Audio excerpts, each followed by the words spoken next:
আসসালামু আলাইকুম। আল্লাহ নবী যখন মদিনার থেকে 10,000 সাহাবী নিয়ে আসছিল, ওই সময় এই জায়গায় অবস্থান করছিল আল্লাহ নবী। কোনো রেওয়াতে আছে 5 দিন, কোনো রেওয়াতে আছে 4 দিন।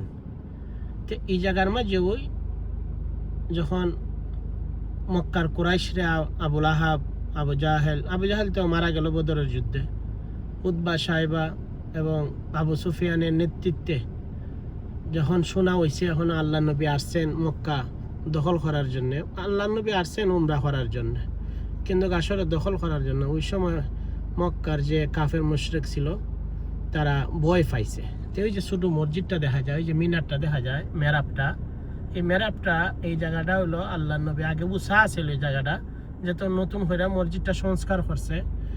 এই জায়গার মাঝে আল্লাহ নবী 10,000 সাহাবী নিয়ে অবস্থান করছিল। এবং এই যে এরিয়াটা আছে না, এই এরিয়াটার মধ্যে মক্কার থেকে ভয় পাইয়া আবু সুফিয়ান কিন্তু আল্লাহ নবীর চাচা আব্দুল্লাহ আব্বাস রাদিয়াল্লাহু তাআলার সাথে গোপনে নবীজির সাথে ওই জায়গায় আয়া দেখা করছিল। এটাকে বলে মসজিদ আল ফাতা। এবং আল্লাহ নবী এই অঞ্চলটাকে আরবিতে বলে ওয়াদি আল ফাতেমা, এবং বর্তমানে নাম হলো আল জুমুম। তে এই যে আমার পাশে এটা একটা খবরস্থান, এই জায়গাটাকে বলে সোয়াদা আল জুমুম।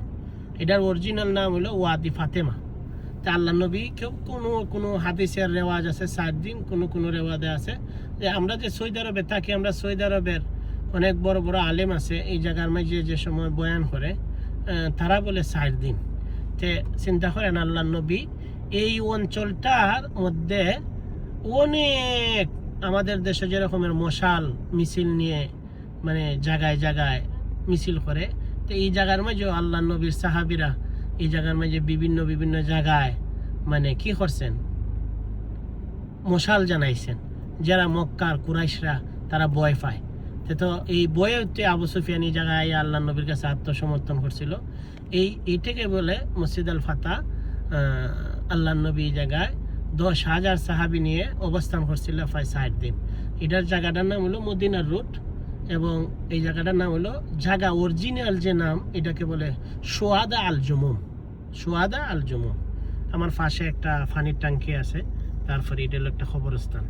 মাশাআল্লাহ, তাবারাকাল্লাহ, তাবারাক রহমান। বিদায় নিলাম। আসসালামু আলাইকুম।